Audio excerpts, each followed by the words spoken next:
Room ಕಟ್ಟಬೇಕು ಅನ್ನೋ ಹಠ ಮತ್ತೆ ಮನೇಲಿ ಎಷ್ಟು ರೂಮ್ ಇದೆ ಅಂತ ಕೇಳೋ ಪ್ರಶ್ನೆಗಳಿದೆಯಲ್ಲ, ಇದೇ ಮುಖ್ಯ ಕಿರೀಕ್ ಅಂತ ಅನ್ಸುತ್ತೆ. ಎರಡನೇದಾಗಿ ಕಾಂಪ್ಲೆಕ್ಸ್ ರಿಲೇಷನ್ಶಿಪ್ಸ್, ಆಮೇಲೆ ಯಾರೋ ಹೊಸಬ್ರು ಬರೋದ್ರಿಂದ ಆಗೋ ಟೆನ್ಷನ್ ಚೆನ್ನಾಗಿ ಕಾಣಿಸುತ್ತೆ.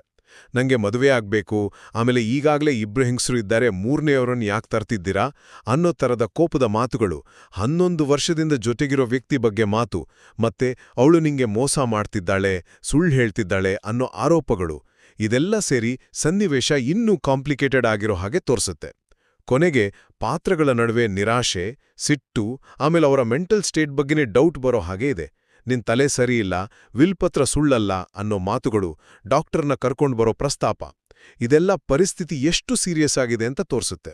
ಒಬ್ರು ಮೇಲೆ ಒಬ್ರು ಬೈಕೊಡೋದು, ನೀನ್ ಬೆಂಕಿ ಹಚ್ಚೋದು, ನಾವಿಬ್ರು ಜಗಳ ಆಡ್ತಿದ್ದೀವಿ, ಅಲ್ಲಿ ಮೂರನೆಯವರು ಲಾಭ ತಗೋತಿದ್ದಾರೆ ಅನ್ನೋ ಮಾತುಗಳೆಲ್ಲ ಕೇಳಿಸುತ್ತೆ. ಒಟ್ನಲ್ಲಿ ಹೇಳೋದಾದ್ರೆ ಈ ಟ್ರೇಲರ್ ಜಾಗ, ಸಂಬಂಧಗಳು ಮತ್ತೆ ಬಹುಶಃ ಆಸ್ತಿಗಾಗಿ ಒಂದು ಕುಟುಂಬದಲ್ಲಿ ನಡೆಯೋ ದೊಡ್ಡ ಜಗಳದ ಒಂದು ಜಲಕ್ ಕೊಡುತ್ತೆ.